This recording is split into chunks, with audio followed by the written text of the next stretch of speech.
Welcome to NTD News Today. I'm Kevin Hogan. Let's take a look at our top stories.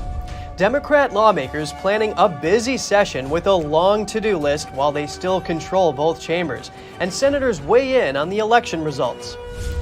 Governor Greg Abbott is calling for an investigation into how one Texas county ran its election. Find out more about the problems that warranted an audit from the Secretary of State. President Biden is turning 80 this week.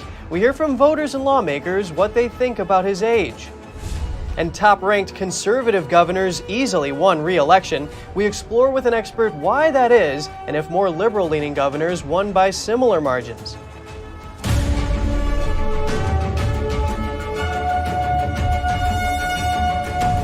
Lawmakers are weighing in on what they think the midterms will mean for the next Congress. Senate Majority Leader Chuck Schumer says he thinks we'll see more bipartisanship. NTD's Jessica Beatty has more.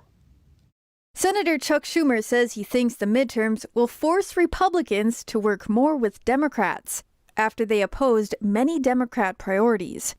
CNN's Don Lemon asked Schumer why he thinks it'll be different this time. Why do you think different this time? Because they lost. They all expected to win. The red wave proved to be a red mirage. Senate Republican leader Mitch McConnell has a different take. On Monday, McConnell said although Democrats will keep the Senate, Republicans will likely take back the House, and that would put a stop to Democrats' one-party government. Senate Republicans have spent 2 years working to check and balance reckless policies. It would be an outstanding thing for the country to have a set of new reinforcements arriving on the other side. But Republican Senator Josh Hawley is less optimistic. I think that this election was the funeral for the Republican Party as we know it. The Republican Party, as we have known it, is dead, and voters have made that clear. Senator Hawley said the people who did not vote Republican were working-class independent voters. He said they voted for President Obama at one time and then voted for President Trump, but stayed home this time. We are not a majority party unless we can appeal to those voters. Meanwhile, Democrat lawmakers have a big to-do list for the rest of the year. They're looking to make the most of their current thin majorities in both chambers before the new Congress is sworn in on January 3rd, a period known as the lame duck session. The goals are high. Democrats aim to pass bills protecting same-sex marriage, clarifying lawmakers' roles in certifying presidential elections, and raising the nation's debt ceiling. They also want to pass legislation fast-tracking permits for energy projects and provide more financial and military assistance to Ukraine. Jessica Beatty, NTD News. Next, let's take a quick look at the balance of power in Congress. Republicans are now one seat away from a majority in the House, with 13 contests left to be called. Projections show Republicans gaining 3 seats late last night. Democrats are projected to keep a majority in the Senate, with wins in Arizona and Nevada. President Biden on Monday said it's likely the GOP will take control of the House, and that Democrats lack the votes needed to codify abortion access into law. Texas Governor Greg Abbott is calling for an investigation into how Harris County runs its elections. Abbott cited problems and delays with the voting system. That includes not having enough paper ballots in GOP precincts, missing keys, and staffing problems. NTD's Jeremy Sandberg tells us more. Abbott put out a statement Monday calling on the Secretary of State, the Attorney General's office, and the Texas Rangers to investigate allegations of improprieties in the elections of Harris County this year. Abbott says the allegations range from malfeasance to blatant criminal conduct. The Harris County GOP announced a lawsuit against local election officials on Monday. We're doing this in order to shed light on what has been happening, how Harris County actually runs their elections. Harris County GOP Chair Cindy Siegel claims it's a systemic issue with how county officials run elections. You know, what we've seen over the past year, instead of it just being a few incidences of breakdown in how the process has been run, we've seen what's turned out to be a systemic cancer in how Harris County actually runs its elections. Siegel says it's essential individuals are confident in the voting system and that it's not a partisan issue. Those Republican polls where we were running out of paper, I am sure that there are independents and Democrats that were trying to vote there too that didn't get to vote. Harris County Elections Administrator Clifford Tatum says his office is fully committed to transparency regarding the processes and procedures it implemented for this year's midterms. The Texas Secretary of State's office will audit Harris County's midterm results, along with 3 other Texas counties. Jeremy Sandberg, NTD News. A county in Minnesota will be removing duplicate names from its voter roll. This comes after a lawsuit from the Public Interest Legal Foundation, an election watchdog group. Todd County reached a settlement with the foundation and agreed to remove 22 duplicate voter registrations currently on the rolls. Minnesota is one of 6 states that are exempt from the 1993 National Voter Registration Act. This is a law that sets out requirements for how election officials register voters and maintain voter rolls. The watchdog group's legal victory is the first time such a state has been successfully sued to force a cleanup of voter rolls. Representative Rudy Yakym was sworn in to fill the seat in Indiana's 2nd U.S. House District. He will serve the remaining term of the late Representative Jackie Walorski. Yakym secured 64% of the vote in the elections, beating challengers Democrat Paul Story and Libertarian William Henry. He also won the regular election and will begin his full term in the 118th Congress starting January 3rd. Yakym has focused his campaign on fighting soaring inflation, creating more jobs, and lowering gasoline prices. He also vows to, quote, save America from the Pelosi-Biden's failed agenda. At a Monday ceremony, Yakym praised the late Congresswoman Walorski and pledged to work hard as he steps into her shoes. Walorski died in a car accident in August. Next, we get some analysis on the midterm elections for governor. Candidates who were ranked most conservative easily won re-election, despite the GOP's overall performance being less than Republicans expected. Joining us now is Lee Schalk, the Vice President of Policy at the American Legislative Exchange Council, or ALEC. Thank you for your time today, Lee. Great to be here. Thanks for having me. Conservative governors, per an analysis by ALEC, won re-election by 7 to 40-point margins. So can you explain exactly why you think this is the case? The constituents of these governors really, I think, appreciated not only the pandemic response, but also the approach to policies like maintaining lower taxes, worker freedom. A lot of these states, of course, are right-to-work states, but they also believe in empowering parents to make the best decisions for their students. But looking at the pandemic response, I think, is so important because by not locking down their economies, they allowed businesses to flourish. They allowed families and parents to continue to go to work and earn a paycheck and not have their lives ruined or interrupted by government regulations. So we've seen these top conservative governors get a major victory in the midterms, but what about more liberal-minded governors like Gavin Newsom, for example? Well, Gavin Newsom was one of the worst-rated governors in America, according to our report. But we saw in California, hundreds of thousands of people fled the state in search of greener pastures and better economic opportunity, especially during the pandemic. I think that a lot of those voters ultimately voted for Republican governors in the midterms. Can you explain a little bit more about these constituents migrating and going to other states that have leadership that aligns more with their values? Of course. Well, if you look at the latest Census Bureau data, particularly from the height of the pandemic, if you look at California or New York or New Jersey, we saw hundreds of thousands of people pack up and move. And this is a trend that's been going on for years now. California, in the latest congressional reapportionment, lost a congressional seat for the first time in its state history since the 1800s. But this was really, I think, exacerbated during the pandemic when hundreds of thousands of people moved to states that have lower taxes, in many cases, states that don't even impose a tax on income. There are 9 states nationwide like that, many of which have governors like Kristi Noem in South Dakota, Ron DeSantis in Florida, Chris Sununu in New Hampshire, who easily won re-election this year. Tell us a little bit more about Kristi Noem and her policies and how that helped her gain re-election.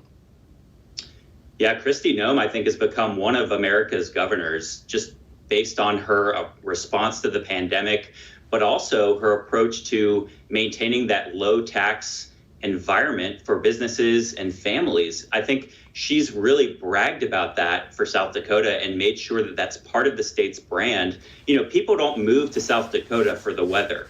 It's freezing in South Dakota in the winter, but they are moving there because of economic opportunity. So while states like California are shrinking in terms of population, even South Dakota is growing. And a lot of that is due to governors like Kristi Noem. And Lee, as a side note, we've seen Democrats maintain control of the Senate in these statewide elections, but on these more local elections, like for districts, for example, for U.S. Congressmen and women, we've seen a little bit more of a red trickle. Can you explain why this is?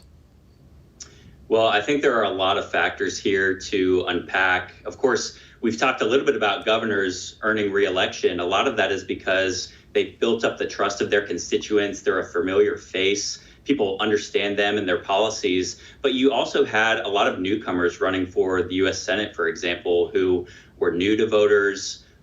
Folks were trying to understand exactly what their platforms were, their policies. And, I think for people who are in favor of more free market, limited government policies, there were some disappointing results.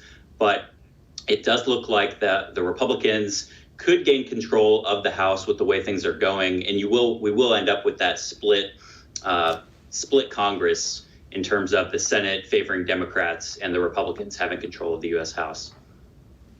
Lee Schalk, Vice President of Policy at the American Legislative Exchange Council, thank you so much for making the time today. Thanks for having me. President Biden's 80th birthday is coming up, which has some asking, might he be too old to run in 2024? We hear from Americans about what they think. President Biden is turning 80 this Sunday. If he runs and wins in 2024, he would be 86 by the time his second term ends. Similarly, Donald Trump would be 82 when he leaves office if he runs and wins the 2024 race.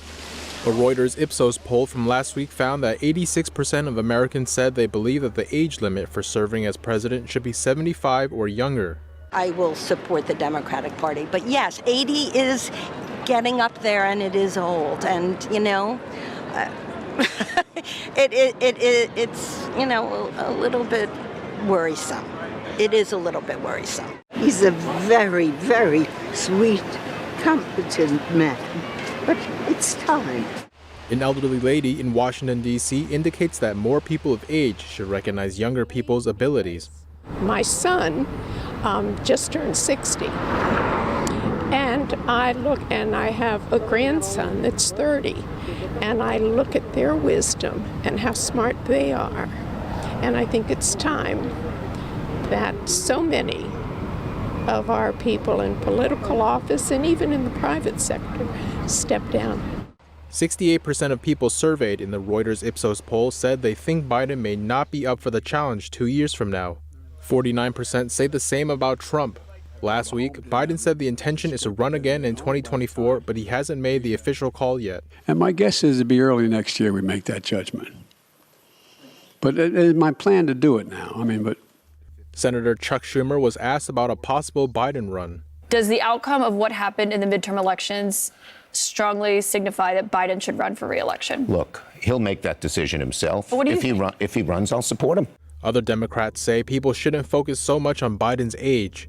The Washington Post reports that Senator Murphy said Republicans should be congratulated for continuing to raise an issue that I think has no grounding in reality, but may have political advantage for Republicans.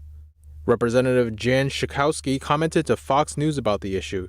She defended Biden's cognition by comparing him to former President Trump, who she said lied to the American people again and again and once threw food against the wall. NTD reached out to the White House for comment but didn't hear back before broadcast. Former New York City Mayor Rudy Giuliani will not face criminal charges. Prosecutors declined to move forward following a raid on his home in New York City last year. Giuliani's home was raided by the FBI during an investigation into whether he illegally lobbied on behalf of Ukrainian officials.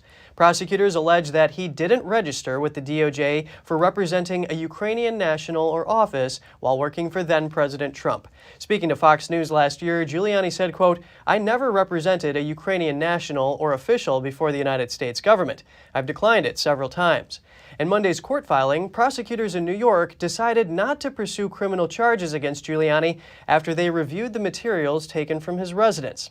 The former mayor took to Twitter to celebrate the court's decision, which he called complete and total vindication. Republican National Committee Chair Ronna Mcdaniel plans to run for re-election. Mcdaniel told Republican members her plans during a conference call yesterday. She said she'd run if the members want her to, and that many have told her they do. Some within the GOP call for fresh leadership after the midterms, but Mcdaniel's supporters say she can bring the party stability through the 2024 presidential election. Mcdaniel has served as chair since 2017, when former President Trump took office. The two have worked together over the past 5 years. And coming up, the federal government's war on drugs. New prosecutions reveal corruption within the Drug Enforcement Agency. We have that and more just after this break.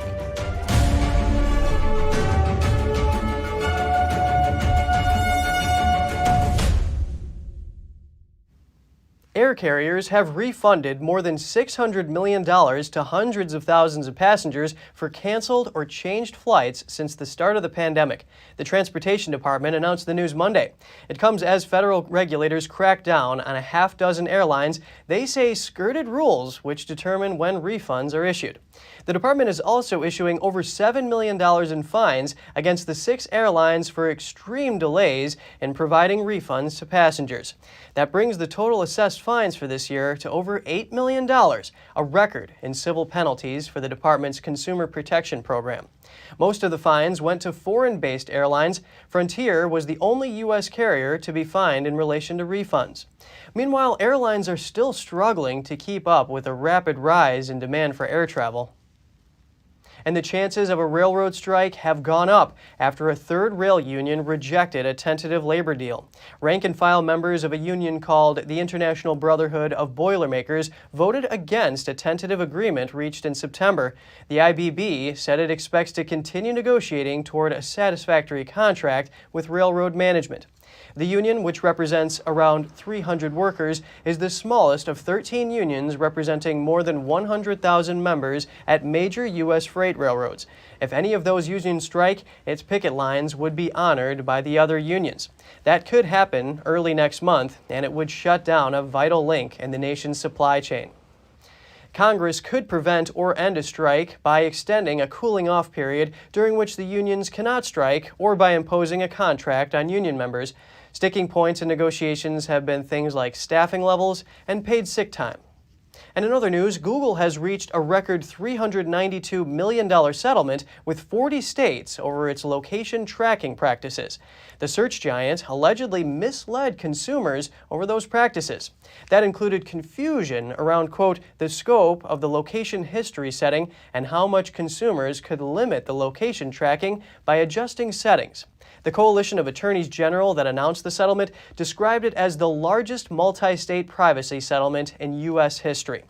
The group of AGs claimed Google had been misleading users about location tracking since 2014. As part of the settlement, Google has to be more transparent. That includes showing more information when a location-related setting is turned on or off, and making key location tracking policies clearly visible. The company will also now face limits on its usage and storage of some location information. And the Supreme Court declines a case from a tuna company called Starkist. The company was fined $100 million in 2019 for fixing the price of tuna in the U.S. from 2011 to 2013. Starkist is based in Virginia and owned by South Korea's Dongwon Industries. It pleaded guilty to price fixing when several individuals, as well as grocery chains, restaurants, and caterers, sued. But now its lawyers argue that many of the consumers in the lawsuit didn't experience actual harm. The Supreme Court denied Starkist's petition to an unsigned order. And for decades, the Drug Enforcement Administration, or DEA, has been fighting the so-called war on drugs. But recent prosecutions and testimonies show that some DEA agents have been laundering money on behalf of drug cartels. Here's more. Jose Irizarry is a former DEA agent who pleaded guilty in September 2020 to 19 criminal counts, including bank fraud and diverting millions in drug proceeds. However, he says he was not acting alone. The only way we can do our job is to have informants, and the only good informants are the ones that play both sides, and we all know this. Bonnie Clapper is a former federal prosecutor who specializes in criminal defense. She is not involved in this case, but she says the system allowed this to happen. You launder $100,000, and you can figure out who dropped off the money. You work that person higher up into the organization. You find out who the traffickers are. You do bank subpoenas. You find out where the money is going. So the goal was to generate targets, seizures, and prosecutions. Irizarry says he and his former colleagues used the money they laundered to pay for overseas trips and luxury items. He has implicated a list of former colleagues in Miami, and the Justice Department has recently begun questioning as many as 24 current and former agents and prosecutors. And we knew the game. We knew DEA is about stats, so our cases brought them stats, offered commission funds. So that means it didn't cost the agency any funding because we were self-funded, and it got very good press because it had the stats. So we had everything. Everybody was happy all the way around. Clapper worked on such pickup operations with other agencies during her time at the DOJ, and she says she knows how the system is supposed to work. Those agents were meticulous. We would consult before every pickup, and we had goals. For every dollar we laundered, we had to seize 2. If not, we shut the operation down. In a statement, the DEA said, quote, "Over the past 16 months, DEA has worked vigorously to further strengthen our discipline and hiring policies to ensure the integrity and effectiveness of our essential work." Electric bikes are increasingly popular in cities, but with them comes a new danger: fire. Here's the New York City Fire Department and City Council talking about e-bike battery fires. Our challenge is to strike the appropriate balance of ensuring public safety while not necessarily disrupting the livelihood and the enjoyment of others. As use has increased, the fire department has seen a corresponding spike in the number of fires and incidents related to lithium-ion batteries. We do need the federal government to step up, because these batteries are coming in from China, to be very honest with you, and we need the folks at customs or whatever is appropriate to make sure that the batteries that do arrive from either U.S. or overseas are the ones that are safe for all workers. The fire department says there have been more injuries, deaths, and overall fires involving lithium-ion batteries recently. In fact, there were as many this year as there were in the previous 3 years combined. Just last week, a fire caused by an electric bike in a Manhattan apartment building injured over 36 people. It's brought the issue to the forefront. The fire was sparked by an e-bike charging in the hallway. Axios reports that New York City has experienced 200 lithium-ion battery fires so far this year, and 6 people have died. Now, proposed legislation is aimed at both educating e-bike users of the dangers, as well as looking at ways to make sure the batteries are safe. A once luxurious Miami Beach hotel has been imploded. It hosted the Beatles and President John F. Kennedy during its 1960s heyday. The 17-story Deauville Hotel fell into itself Sunday after a series of explosions were set off, sending up a large cloud of dust. The hotel was built in 1957, and Kennedy spoke there to the Young Democrats Convention in 1961. The Beatles performed there in 1964, recording 6 songs for The Ed Sullivan Show. The property fell into disrepair over the years and was closed in 2017 after an electrical fire. The property's future is unclear after voters rejected plans for a high-rise hotel and condo tower. And still to come, President Biden raising alarms about Chinese military activities in a Cambodian base. Why is the issue getting attention from the world's biggest powers? We'll take a deep dive. And armed vehicles patrolling the streets, residents beaten and tased, citizens searching for food, and suicide. As COVID numbers continue to rise in China, strict measures spark anger. We'll have the details soon when we return.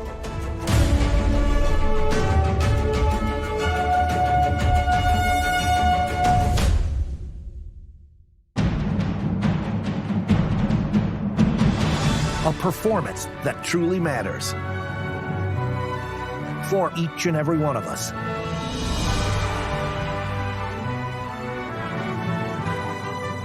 This is what you've been waiting for. See it at least once in your lifetime. Get tickets now at shenyun.com.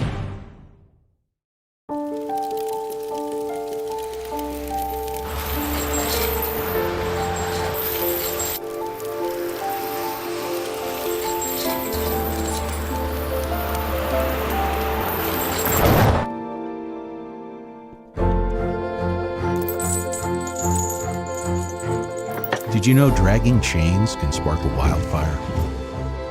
Only you can prevent wildfires.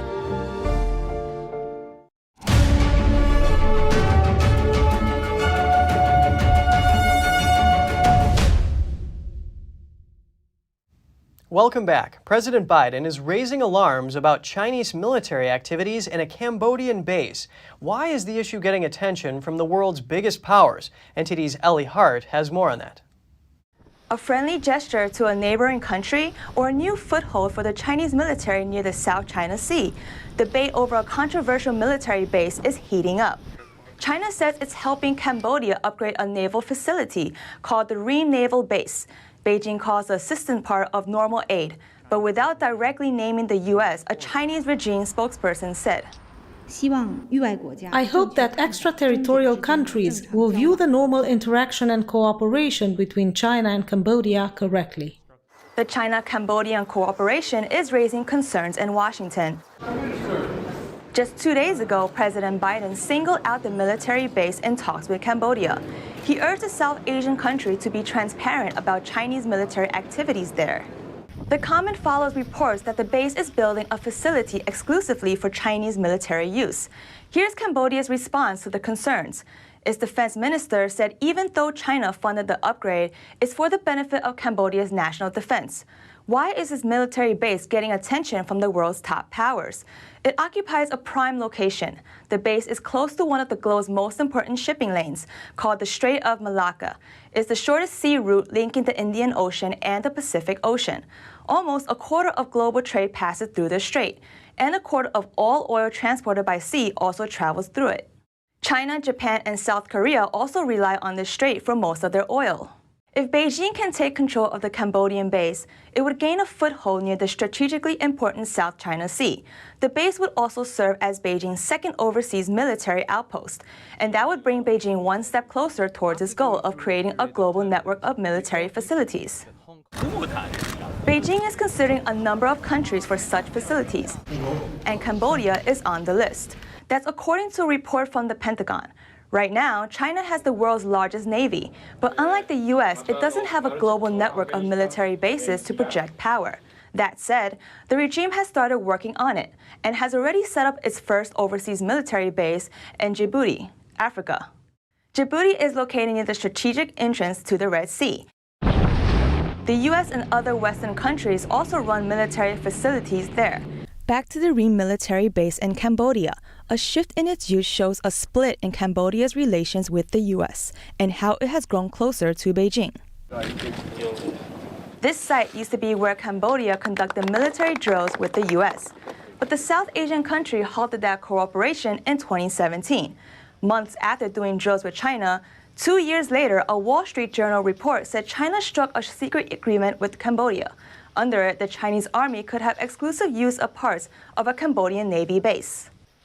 In 2021, Cambodia demolished 2 U.S.-funded facilities on the Ream Naval Base.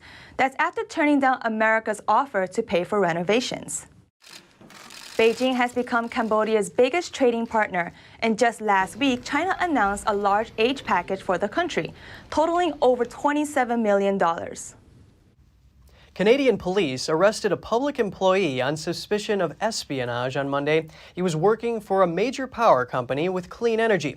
Yuesheng Wang faces charges of selling trade secrets to China. While employed by Hydro-Quebec, Mr. Wang allegedly used this position to conduct research for a Chinese university and other Chinese research centers. He reportedly published scientific articles and submitted patents in association with this foreign actor rather than with Hydro-Quebec.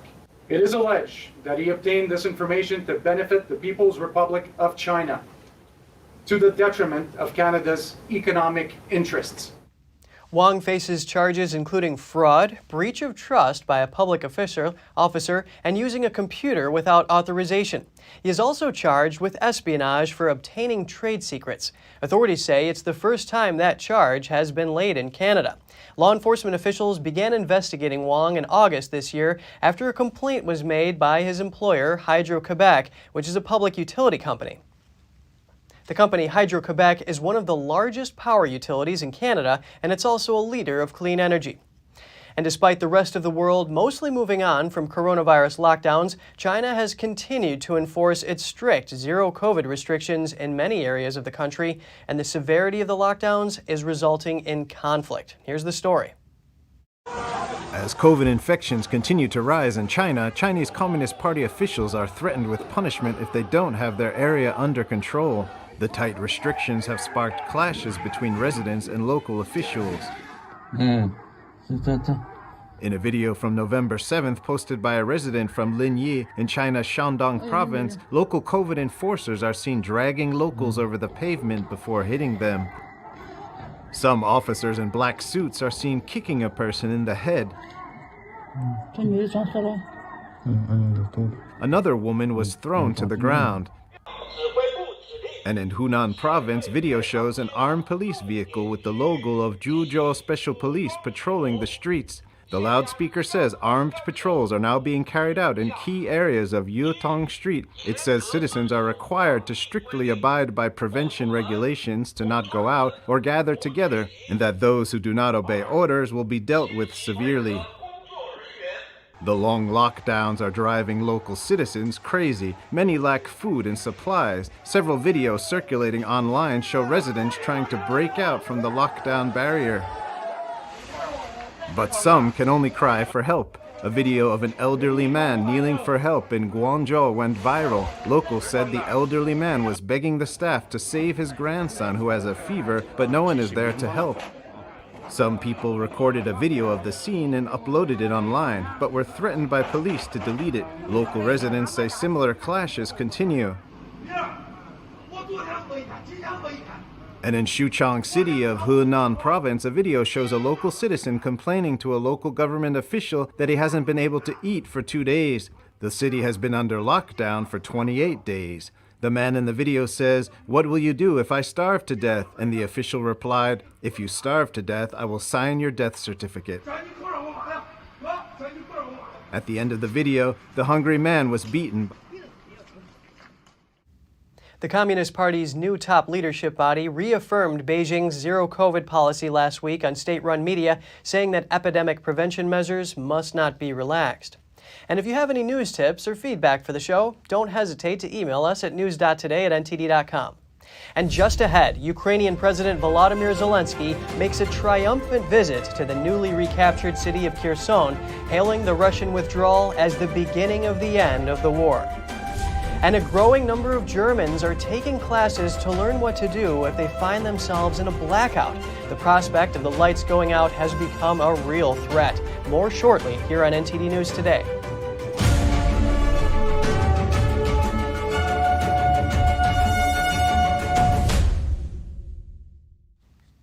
Both Russia and Ukraine have committed abuses against prisoners of war. That's according to the UN Human Rights Monitoring Mission in Ukraine. Since April, the team has interviewed more than 100 prisoners of war from both sides. The vast majority of Ukrainians held by Russian forces reported being mistreated. Torture and ill treatment were not only used to coerce prisoners of war to give military information or statements about alleged crimes. They were, interviewees told us, used on a daily basis to intimidate and humiliate them. Prisoners of war described being beaten, including with batons and wooden hammers, kicked and given electric shocks with tasers and military phones known as a tapik. On the Ukrainian side, Bogner said there were credible allegations of executions of Russian prisoners. Some Russians also reported poor transit conditions and potential beatings. In comparing the scale of abuse on both sides, Bogner described Russian mistreatment as quite systematic, while Ukraine's was not. She said most of Kyiv's abuses were limited to 3 detention centers and were more common in the early stages of capture. Previously, Kyiv said it would investigate violations in the treatment of war prisoners, but Bogner said no progress has been made so far. Russia denies all abuses. A memorial service for Jonathan Sung was held on Monday in the western Ukrainian city of Lviv. The 25-year-old Taiwanese military volunteer died while fighting alongside Ukrainian servicemen against Russian forces. Sung's mother was among those attending the service and shed tears throughout the ceremony. Local volunteers holding Ukrainian and Taiwanese flags were seen among people who came to commemorate the fallen soldier. Media reported that Sung died on November 2nd while performing a combat mission in the eastern Luhansk region, where fierce fighting between Ukrainian and Russian forces took place. According to media reports, Sung traveled to Ukraine in June and then joined the Carpathian Sich Battalion, an infantry unit. Ukrainian President Volodymyr Zelenskyy visited the southern city of Kherson to celebrate its recapture from Russian forces after months of Russian control. The Ukrainian counteroffensive that forced Russia to retreat from the provincial capital last week was one of Ukraine's biggest military successes. But NATO's chief warned against underestimating Moscow. Here are the details. Ukraine's president made a surprise visit to the newly liberated city of Kherson on Monday. Zelenskyy called the withdrawal of Russian troops the beginning of the end of the war. You see our strong army. We are step by step coming to our country, to all the temporary occupied territories. And of course, it's a pity, but it's a long way, difficult way, because this war took the best heroes of our country. The retaking is seen as one of Ukraine's biggest successes. It served another blow to the Kremlin and could become a springboard for further advances into occupied territory. Zelenskyy walked the streets of Kherson and awarded medals to soldiers. With winter approaching, one Ukrainian official described the situation in Kherson as a humanitarian catastrophe. Residents are living without heat, water and electricity and are short of food and medicine. But one resident said he is ready to suffer as long as his city belongs to Ukraine. Of course, we would like everything to get back to normal so that we have water, electricity and internet, and that my child goes back to school. But anyway, it is better now than before, even without electricity, water and internet. Some residents are filling bottles with water from the river. During a visit to The Hague on Monday, NATO Secretary-General Jens Stoltenberg said the Russian withdrawal shows the importance of NATO's continued support to Ukraine. But he warned against underestimating Moscow's strength. The Russian armed forces retain significant capabilities, as well as a large number of troops. The coming months will be difficult. Putin's aim is to leave Ukraine cold and dark this winter.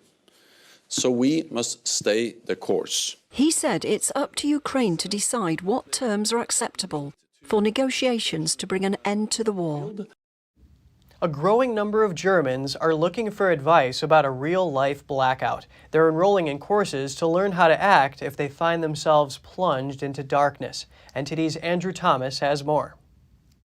The prospect of the lights going out in Germany has become a real threat. The current energy crisis and the reliance on Russian gas are catching up with Europe's biggest economy. A German aid and welfare organization offers free courses on how to carry on in the darkness. Wenn der Strom ausfällt, funktioniert überhaupt nichts mehr. If the electricity goes out, then absolutely nothing works anymore. And we need to understand what nothing working really means, because this ranges from calling emergency services to lights going out on the streets, and that can mean that it is really pitch black outside. And then it is also pitch black inside, and a lot of things don't work anymore. Simple tasks like cooking a meal, staying hydrated, or ringing a neighbor's doorbell become major challenges. Birgit Eberlin talks her students through the basics at a charity in southeast Berlin. She hits the lights and conducts part of the lesson by flashlight. It is difficult to imagine how many things are affected. And many people come to us and say, yes, we hadn't thought about it being that bad. But this is all true, and we have to think about all the aspects and how we could cope with the situation and what I could do about it. Germany's National Network Agency has warned of possible gas rationing this winter. That's after Russian energy imports to Germany plunged following the invasion of Ukraine. 3 generations ago, people knew what being without electricity was like. Today, we realized that we can barely function without electricity, so you can see how quickly things develop and change. And without electricity, things pretty much come to a standstill. We won't die from it, of course, but life, daily life, comes to a standstill. But gas storages are almost full, and an unusually warm fall has helped with efforts to save on heating. Time will tell if that's enough to help Germany avoid blackouts. Andrew Thomas, NTD News. Staying in Europe, Slovenia just elected a prominent lawyer as the next president. Slovenia is the birthplace of former First Lady Melania Trump. The incoming president has represented her as her lawyer before. I was her attorney at law at the times when, there were some nasty rumors appearing in Slovenian media, and after that it was distributed basically all around the globe through UK to United States. Natasha Piers-Musar says Melania Trump contacted her to protect her interests in copyright and other cases. Musar won the runoff election on Sunday, receiving around 54% of the votes. She defeated Slovenia's conservative former foreign minister. Her victory is a boost to the country's left-wing coalition, which also controls the country's parliament. Slovenia is a member of the European Union and has a population of around 2 million. It gained independence when Yugoslavia broke up in 1991. The president in Slovenia is the head of state, but the role is largely ceremonial. 2 women tried to smuggle cocaine in their hair extensions. They were detained in Colombian airports with nearly 2 kilos of the drug, according to the Colombian Ministry of Defense. The women were both headed to Madrid, Spain, but from 2 different airports.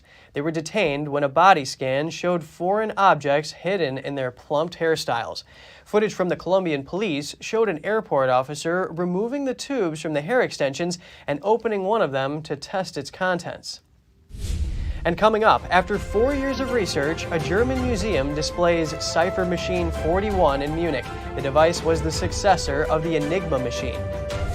And researchers in Greece study thousands of Ottoman-Era manuscripts. The oldest date back to the late 14th century. Stay tuned for what the documents reveal and more when we return.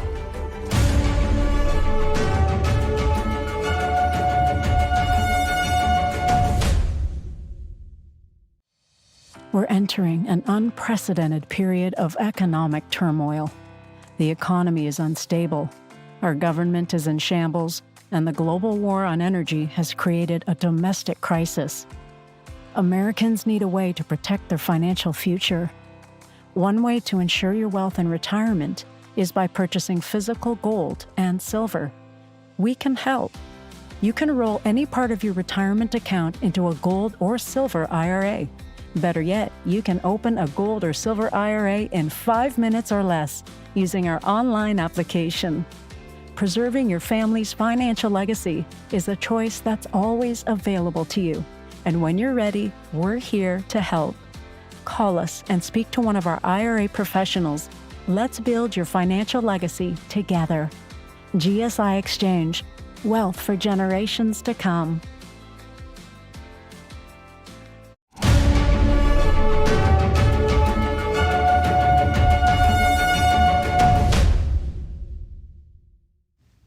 Welcome back. The Deutsches Museum now has a special Cipher machine on display in Munich. The device was the successor of the Enigma machine. NTD's Andrew Thomas has the details.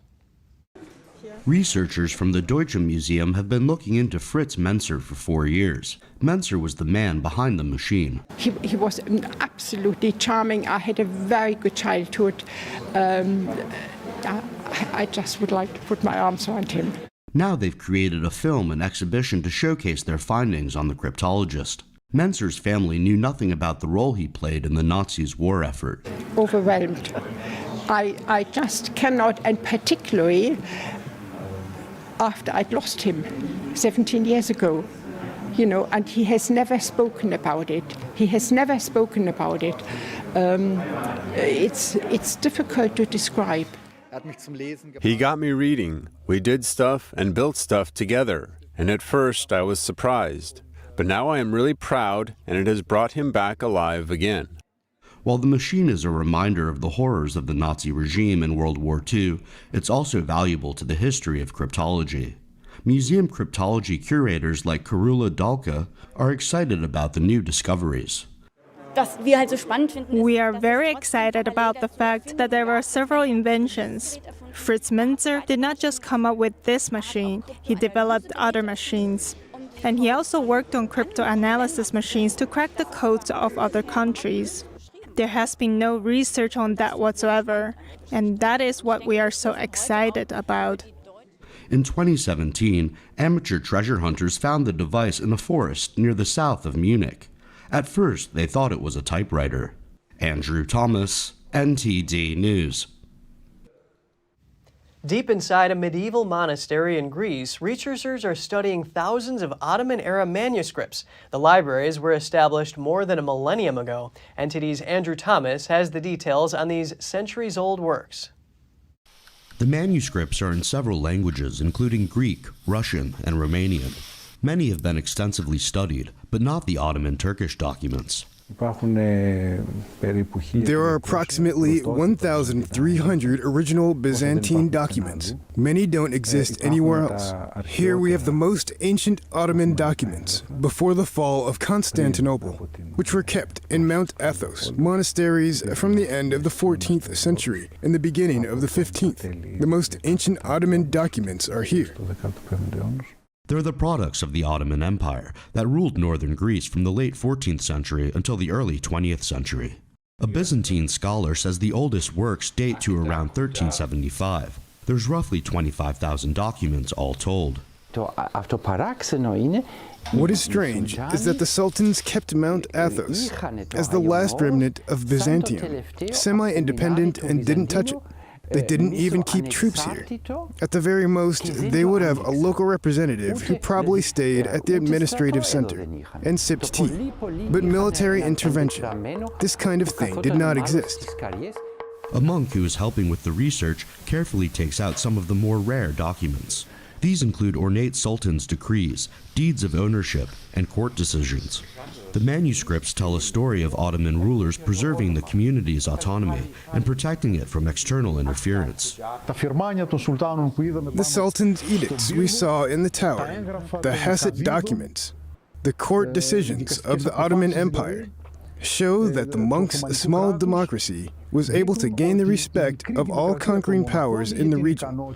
And that is because Mount Athos was seen as a cradle of peace, culture, nurturing civilizations, universal values, where peoples and civilizations coexisted peacefully. For roughly the first 2 centuries of Ottoman rule, no effort was made to impose Islamic law on Mount Athos or nearby parts of northern Greece. Andrew Thomas, NTD News. Over to Christmas Island, where red crabs have begun their annual migration. Some roads are closed to allow the crustaceans to cross the Australian islands safely. Footage shared by Parks Australia showed thousands of the red crabs crossing streets and climbing bridges. Millions of red crabs emerge from the center of the island for their annual journey to the sea to spawn. After mating, the male crabs journey back to the jungle first. The females stay behind in the burrows for about 2 weeks to lay eggs. Each female crab can produce up to 100,000 eggs and deposits them into the ocean. And still to come, chocolate lovers headed to a famous castle near Paris over the weekend for a chocolate fair.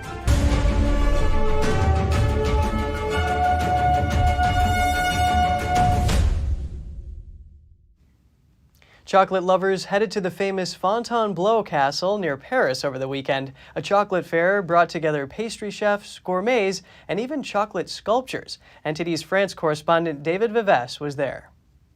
According to some chefs, chocolate is perfect to warm people's hearts. Before becoming a common ingredient in candies, pastries, and desserts of all kinds, chocolate was reserved for the top elite, notably the French court.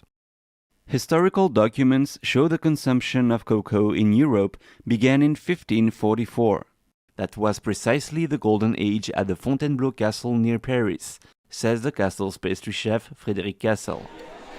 I would like to remind you that it was Christopher Columbus who brought the first cocoa beans to Europe.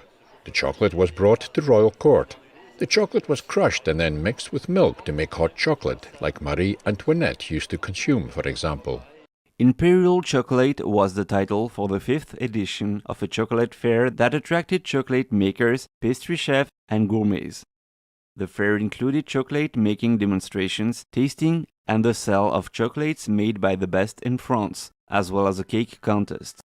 The contest winner says, making chocolate cake is about bringing together a variety of flavors to highlight the chocolate. It's a chestnut mousse with glazed chestnuts and blueberries. Hazelnut praline crunch. meringue, and chocolate bisque. My family and friends usually ask me to make chocolate cakes, and when I am invited, I am always asked to bring the dessert. Chocolate pastry is a formal course in French culinary schools. Chef Stéphane Monin manages an 18-teacher team at a local high school. He showed some of his students' creations. Here we have pieces that were made by children, by our students over several days, and they made and assembled the piece on Thursday, so it took them 2 days. You have several kinds of chocolate created with a mold, by hand, and sculpted.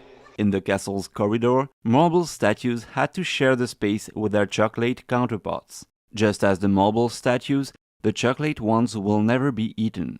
They will eventually melt or break over time. At this level, for me, it's really an artistic piece.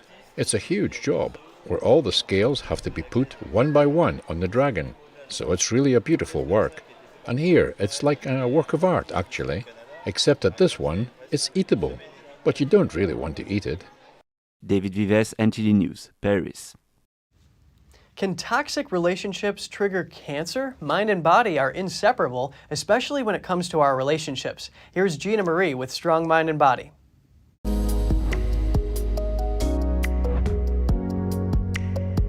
When it comes to curing cancer, we focus a lot on diet, therapies, and natural treatments. But there's one area that doesn't get a lot of attention: the state of our relationships. Research is proving that our social relationships directly influence our physical health.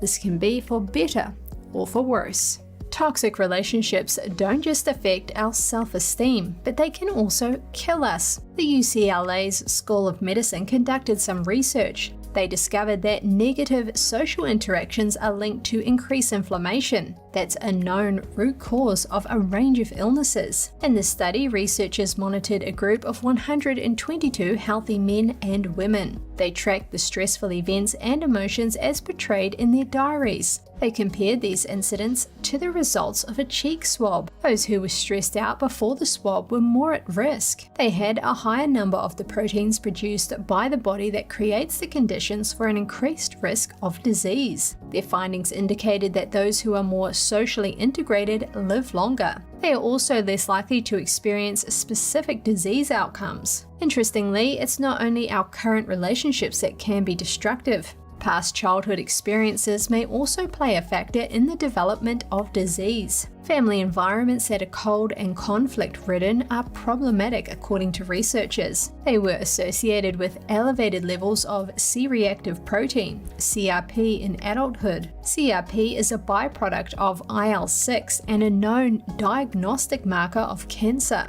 Researchers define this chronic relationship stress as being characterized by conflict, mistrust, and instability. Based on research, it's better to surround yourself with positive and like-minded people. Maybe the impetus that changes your body's chemical reactions. Former world number 1 in men's tennis Novak Djokovic has been granted a visa to play in the Australian Open this January. That's after his deportation saga there last time. The Guardian Australia and Australian state broadcaster ABC reported the news of Djokovic's visa approval. Last year, the Serbian tennis player was deported from Australia in the lead-up to the Grand Slam tournament in January after he declined to be vaccinated. Authorities also banned him from the country until 2025, but ABC said it confirmed the country's immigration minister overturned the ban and chose to allow Djokovic to compete. A spokesperson for Australia's immigration ministry declined to comment on the reports. In July, Australia scrapped a rule that required international travelers to declare their COVID vaccination status, and Djokovic said in October that he received positive signs about the status of efforts to overturn his ban. And if you have little ones around, turn down the volume. The post office is looking for volunteers to answer letters to Santa. Once verified, these volunteers can look through letters children have written to Santa. When they find one that strikes their fancy, they purchase a gift for the writer and send it to them anonymously. The program has existed for more than 100 years. Anyone interested must register on Operation Santa's website and go through an identity verification process. And that's all for today's program. We're really glad to have you with us. Please send us an email if you'd like to tell us something. We're going to put it on screen. For podcasters, that's news.today@ntd.com. I'm Kevin Hogan, NTD News, New York City.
Thanks for watching us on YouTube. Did you know YouTube only keeps selective videos on its platform? So if you want to make sure you get the full picture, just subscribe to our newsletter. Go to newsletter.ntd.com and sign up. It's free.